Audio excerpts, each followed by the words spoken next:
Build smart, move fast, get the edge at last. This is the catalyst.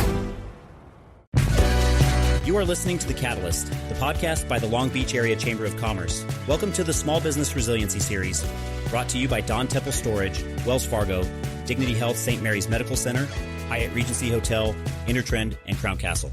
And now, onto The Catalyst. And welcome to The Catalyst, the podcast by the Long Beach Area Chamber of Commerce. I'm Stuart Takehara, VP of Membership here, and this is part of the Small Business Resiliency Series. And today, I'd like to welcome to the program from Urbane Cafe, their Director of Marketing, Caprice Kindgren. Caprice, welcome to The Catalyst. Thank you. I'm so excited to be here. Yes, and I am so excited to have you here. We just were there for your ribbon cutting. You were just opening your 44th location, right? That's right. Yes. Our 44th location in total and our second one in Long Beach. So there's so much that I want to cover with you because as we're talking about small business resiliency, you obviously figured out something. You know, you've got that kind of magic sauce. So that's what I kind of want to dive into first. But let me get some background real quick. So your very first location, where was it? Where did you open it? And how long ago was that? Yeah. So our very first location opened in Ventura, California, and that was in 2003. And our CEO and founder, Tom Holt, was just looking for somewhere you can get a sandwich and a salad that was at a great price point that was healthy and delicious. And this was kind of when fast casual, before it really took off. It was kind of in the beginning of fast casual, and he couldn't find anything where, it was something delicious and at a good price point. So he decided, you know what, why don't I just make it myself? So him and his friend Pete created our focaccia bread recipe, which we make from scratch every day. When you walk into the cafe, you'll notice that we have our hearth oven where we're making the bread all day long. And it's not more than 20 minutes from us making the bread to it going down the line in your sandwich or salad. So we have the deliciousness of your fresh baked bread.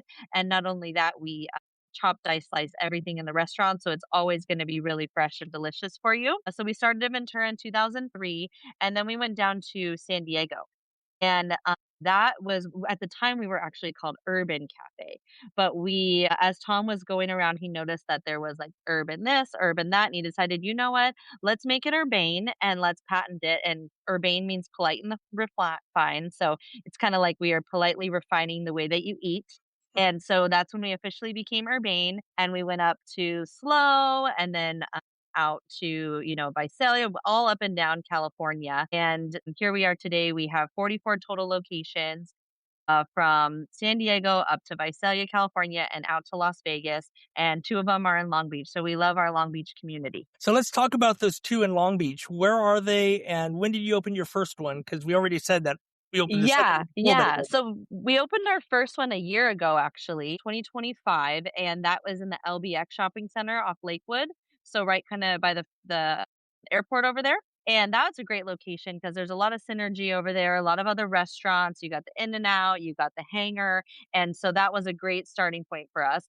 And then we actually had the one that we just opened last month near CSULB. And that was actually, we had our eyes on that first. But, with constructions and things like that, it took us quite a bit longer to open that one. And so, but we were glad that we finally did get it open. And we thought, these are, on the opposite sides of the 405 where we can tap into 2 different markets of Long Beach. And we just thought it was a great location, one in LBX and then also one near, the vet hospital and then also Long Beach State. So we thought that those were very good opportunities. Let's go back real quick because one of the things I want to talk to you about is COVID obviously changed a lot. Were you worth the company? How many locations did you have when COVID hit in March of 2020? And what did you guys do to go this? And, so tell me about what you guys were. Yeah. So I was here and we actually, right before COVID hit, we had just signed on with Olo and with Thanks, Olo's our online ordering platform and Thanks is our loyalty platform. And we signed the contract in February of 2020. And so right before, everything broke loose. And that was actually a really good thing for us because we saw the shift, obviously, of predominantly in restaurant go straight to online ordering. And so we were really thankful that we were set up for that success. Before, it was, I would say we were 75% in restaurant, 25% out of restaurant. And now it's completely flipped. to 75% online ordering and takeout and 25% eating in the restaurant. So I think some really good things that helped us there was having that online ordering platform, getting prepared. That was just, we were just lucky, but we always saw online ordering was going to be big. And we opened restaurants during COVID, which is kind of rare for people, but we opened our North Hollywood location and, some of these things are already in the pipeline, but we tried to do our best with the regulations, with the masks, with the feet, the distance and all that stuff. And it turned out to work pretty well for us. But I think it really has to do with our founder and CEO, Tom. He is very smart at like pivoting. And since we are a small company, we're all hands on deck. All of us kind of work here together closely in the office, but it was really a way that we could easily pivot. Okay, how are we going to do takeout? How are we going to do masks and all those things? So being small and nimble, I think really helped us in the long run to be resilient during those times. So you mentioned that there was 75% online and 25% in store. Is that what you're still seeing today, or is that what you were seeing back in 2020? Yeah. So in 2020, we were seeing 75% in store. And so it totally flipped. So now we're 75% online and takeaway. So Wow. it completely flipped. Yeah. And And I it's think still, it also has to do with how well our food carries. So, sometimes, a sandwich, a salad, it travels very well. You can take it to go and you're still getting that same great quality as in the restaurant where maybe some other brands, it's a little bit harder to, take that sit down experience and take it to go. I think we were really set up for having something that traveled well. so even today, COVID has changed your business model quite a bit. It has, yeah, and we really lean into it with our loyalty program and, getting people on the loyalty program, and it helps us because it's one of the ways I communicate to the guests. So without having that, loyalty platform or that CRM that we can communicate to them, I think a lot of our marketing efforts would be a lot harder. And having that platform, being able to do different challenges or certain specials on the weeknights or different things like that, and being able to communicate through the online and app platform, I think that really helps us with our sales initiatives. So do your stores that you're building post-COVID look different than the ones that you were building before? Because with the change in in-house dining, did you go, we don't need as big of a space, or we don't need as much dining 100%. space? So Exactly. Yeah, they've slimmed a lot down, like 1,500 square feet. It's kind of like our sweet spot nowadays. But yeah, they were a lot bigger. They had a lot more tables inside, and now we find we don't need as many tables because a lot of people are taking it to go or eating out. And so we have definitely slimmed down the footprint of how we build the restaurant. do you think it's ever going to change back again? You think like, I don't know. I feel like we've turned into such an online culture, especially with not only, direct of through us, but with third parties, the DoorDashes, the Grubhubs, the Uber Eats and stuff like that. And so I don't know. I feel like we've kind of everything's a little bit shifted in this direction, especially with Gen Z wanting to, just be all online and not really get face to face with people. I think we've kind of changed. for better or for worse, huh? Yeah, yeah. I mean, you can always order ahead and enjoy it in the restaurant if you'd like. But yeah, I think this is kind of the way we're going. Yeah, because I've looked into that shift in just how people eat. I even found myself more ordering from an app, going to a drive-through, or going to a place like yours. And even if I just want to eat it in the car where it's quiet and peaceful and Right. I'm not like around or whatever. Nowadays, all these cars have got ridiculous, multi screens and entertainment systems and stuff like that. Yeah. It's really kind of just shifted the way that this. So with this new concept, do you think is getting into business, getting into something like this, like a quick serve or a fast casual restaurant, is it easier now to open up a successful concept, do you think, or prior to COVID? I think for us, I don't know if it's easier. I know it's getting harder to find real estate, but I think that, because we have the growth and because we have the name and we have a team that, we have our construction team, we got our accounting team, we got our marketing team. I think we've been opening so many restaurants that I think that we know we kind of all have it down. But I think if you were starting a restaurant, I think it's really tough to start a restaurant, without some of these, places, strategies already in place. I think it might be a little difficult. Because it sounds like you're doing a lot of things right. The marketing, the loyalty programs, the fresh food that travels well. You're kind of catering toward a mobile market. so to speak. Yeah. Was that on accident, or was that by design, or was that just something you kind of said, hey, I see a trend, I want to lean into this a little more? Yeah, I think it was by design. So, Tom is really good about forward thinking and seeing where everybody's headed. And I think because of that, it's really pushed us to lean into these initiatives. And so our biggest initiative now is really opening up our catering. So we do have catering available, but we're really leaning into how can we, since COVID is, since we're back and a lot of people are having people go back to the office, I mean, at least a hybrid situation, even these bigger businesses, Google, some of these other businesses that are, we're always, oh, you can still work from home, or bringing people back in. And because of that, we're leaning into pushing our catering a lot more. And so we brought on a director of catering and sales, and she's really helping us build that department up because we really see that catering is going to be the future. We're getting back on the trend of people ordering and ordering for their employees. And so we're really focusing hard on that this year. If there's one thing that you could say, well, let me look at it this way. We have a lot of people that want to do like what you guys do. They want to start a restaurant. They want to start a concept. They want to do this, but they might have limited funds, limited resources. Just, you have these entrepreneurs, solopreneurs that just have this dream and very limited money. Hmm. You guys have got this dialed down. But if you had to say, don't worry about this, only focus on this to be important, this is what you're going to build your reputation on, what would that one most important thing that you would tell an aspiring entrepreneur to focus on more than anything else? I mean, if you're going into the food business, I think having a really delicious product and maybe looking at something that isn't done a lot of. I know right now we're seeing a lot of chicken concepts, so I would steer away from, a chicken concept because you're up against Raising Cane's, Chick-fil-A, Dave's Hot Chicken. There's so many. But what I would really say is lean into your community. And that is why we do always partner with the chamber. Because I think that is what's going to get you through. You having that relationship with the community is really what's going to get you through tough times. Bring you up, have the word of mouth. It's really what's going to keep you afloat and get you going. So I think really leaning in the community would be a huge factor that I would say. We don't plan questions here, but that was a great question and even a perfect answer. Because that is what we try and do here. We try and build those connections. We try to build that community.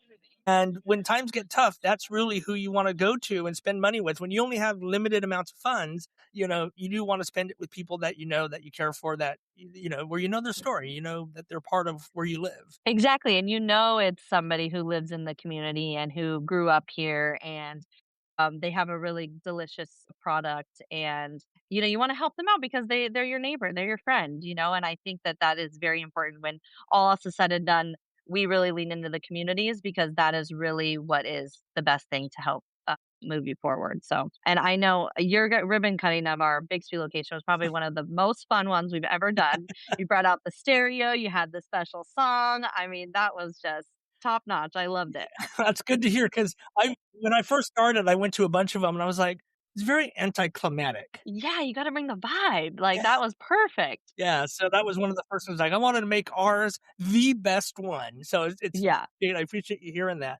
Yeah, it was. That's, as we're looking at our different times, we had our problems in 2020, 2023, 24. There's always things going on. Let's talk about the struggles that we're facing here today in Hmm. 2026, from inflation to $6, $7 gas prices. You'd mentioned a couple other things about like remote work or return to office. People's behaviors are changing.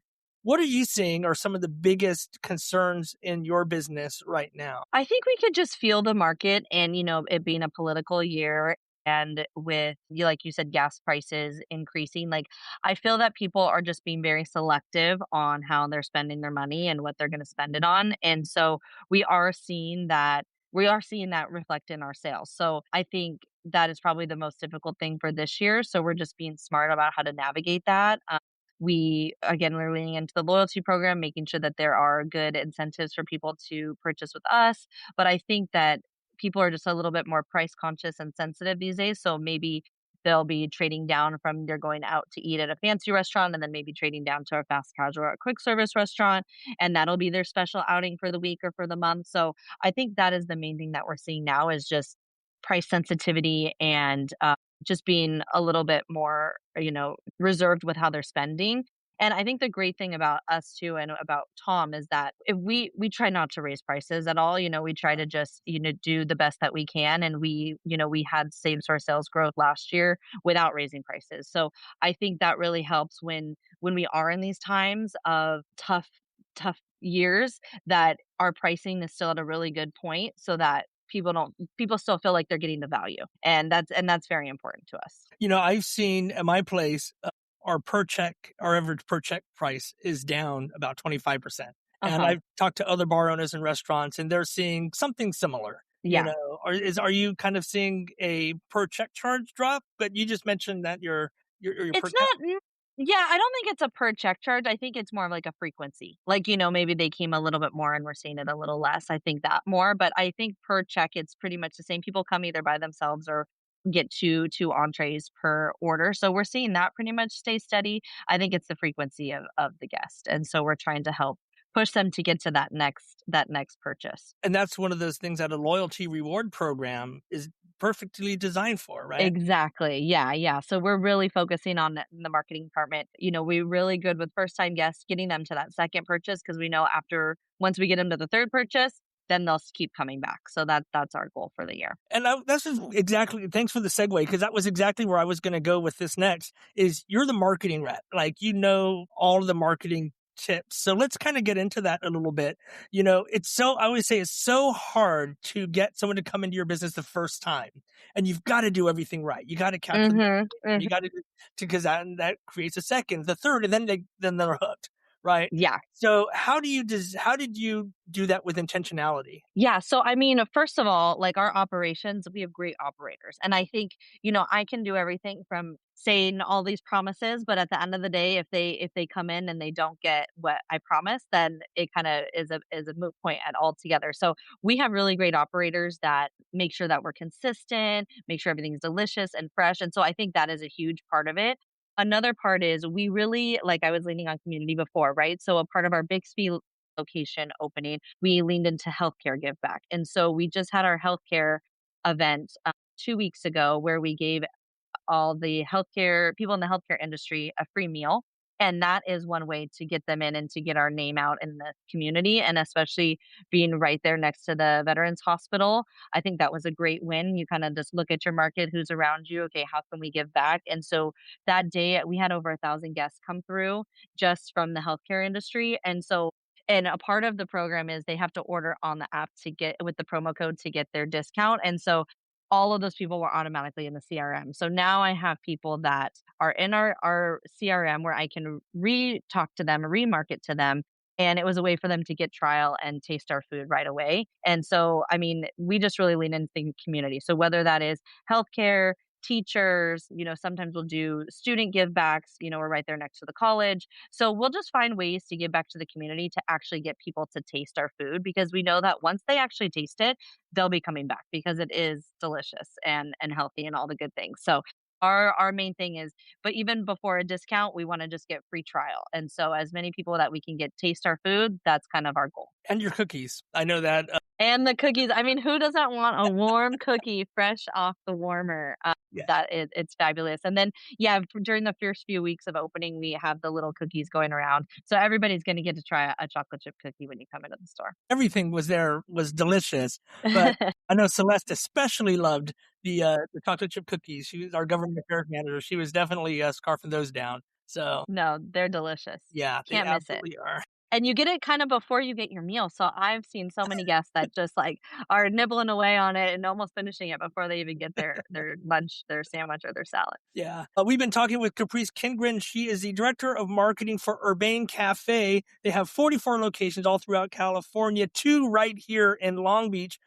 Caprice, as we start to wrap things up here, what else would you like to let our audience know, either about you or about Urbane Cafe or, something that is uniquely urbane? I mean, besides our fresh baked bread and, it's being made every day and just being made from scratch, we have so many good options for any dietary restrictions. So whether that be, gluten free or keto, vegetarian, vegan. We have something for everybody. So usually you can bring a group of friends and eat no matter what anybody would like. We usually can satisfy everybody. So I think just letting them know that we have tons of options on the menu. It's always fresh and delicious, and that we are so happy to be in the Long Beach community. So please check us out at either one of our locations in the LBX Shopping Center or next to CSULB off of Bellflower.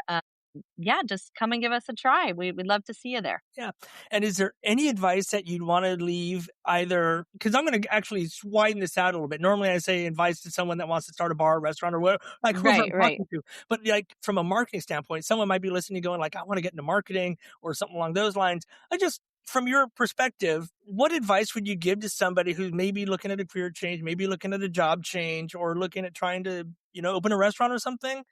Just what do you want to tell them? I mean, just no, there's no job too small. I feel like just, getting in there, if you want to do a job change, sometimes you got to start from the bottom and work your way up. And I know that's what I did. And so I think just really being out there and getting able to, get your hands dirty and put in the work. And then I think you will always be successful. And so I'm actually a fellow CSULB graduate. So I have had my time in Long Beach. So I was graduated in the marketing department there. So yeah, I think just put in the work and you'll be successful. Yeah, that's the whole thing. Everyone wants something for nothing nowadays, but And with AI and everything, like you got to be different and you got to show that you can do stuff. So I think that would be okay, my biggest advice. you just opened up one more Pandora's box. Uh, Everyone always thought, they thought technology was going to replace machines or things like that, but all of a sudden AI comes in and now it's wiping out white collar jobs, graphic designers, marketing people, research, copywriters, all these kinds of things. Where do you see that heading? I mean, it's pretty amazing what it's doing. We're dipping our toes in the Claude realm here, and we have found so much success in, we had all this data, and it was like, how can we, without a data analyst, like now we can just we just input anything, it'll tell us everything we want. So I mean, as far as like it's been helping us tremendously, and I know that they use it. You can use AI in the restaurants. It's not as far as advanced, but I saw today McDonald's is replacing all of their order takers with AI, and so I know it's definitely out there, and it's definitely going to change the way that we are going for the future. For us, it's been great because we are a small company, so this is kind of like an extension. Especially, I mean, for small businesses or starting your businesses, heavily lean into Claude. Get on YouTube, figure out all you can find because you could have 10 people working for you, quote unquote, and it's AI. And I know it's scary and I know there are, other things along with it, but it has really helped us and shown us like there's a lot of possibility that we can take from it. And while we're not going to be replacing our team members because we really value guest service and making sure that we're connecting with the community and the people, I think from the back end and the restaurant support center where I'm at, we're seeing a lot of great success with it. So definitely learn all you can, and it's changing like every second. So constantly being up there and on YouTube and on Instagram, kind of learning new things is what I've been doing a lot lately. Yeah, there's a lot of ways. I always say AI is great to help you with projects, but not Right. replace. You know, Exactly. And the more you're an expert of it, the less likely you will be replaced because you know how to use it and benefit other people or your own company if that's what you're starting. So yeah. And I remember talking with Tom at your grand opening. He was talking about your employee retention rate or turnover rate. It's unheard of, especially for this kind of yeah. restaurant, right?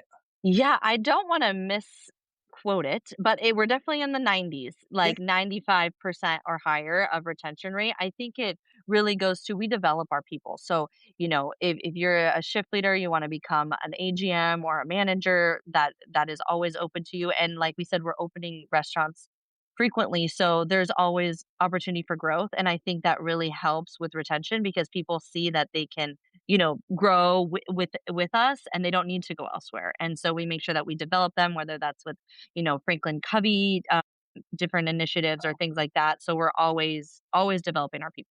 I remember that was something I just went back and went like, holy smokes, that's got to be like Yeah. the highest I've ever heard of, especially in this Yeah. industry. It So, totally is. Yeah. yeah. All right. Caprice, if people wanted to track you down or find out where any one of your other 44 locations are, throughout the Southern California or the California area, how can people reach out and find you and find out where all your other great locations are? Yeah, so urbanecafe.com, URBANE cafe.com. You can find us there. You can look on the locations and everything there. You can find me, Caprice Kindgren, on LinkedIn, or my email is capricew@urbanecafe.com. And yeah, you can find all of us on our website. So Fritz, thanks so much for joining us today. I learned so much every time I talking to people just about what's going on in their business, how they're overcoming. It is hard, but it's not impossible if you do the work. 100%. Yes, I believe so. Yeah. Well, thanks again for joining us on The Catalyst. Caprice, thank you for joining us today. I'm excited to seeing what you guys are going to be doing next, both in California and maybe even further and more in Long Beach. Who knows? I'm not going to ask you because I'm sure you're like, Yeah, we're always looking for some. So maybe another one in Long Beach. Who knows? yeah. But thank you again for joining us, and I can't wait to be able to get back out there and maybe celebrate another opening with you guys. Thanks, Stuart. You got Appreciate it. Thank you. And thank you guys for listening, and we will see you in the next episode of The Catalyst. Bye, everybody.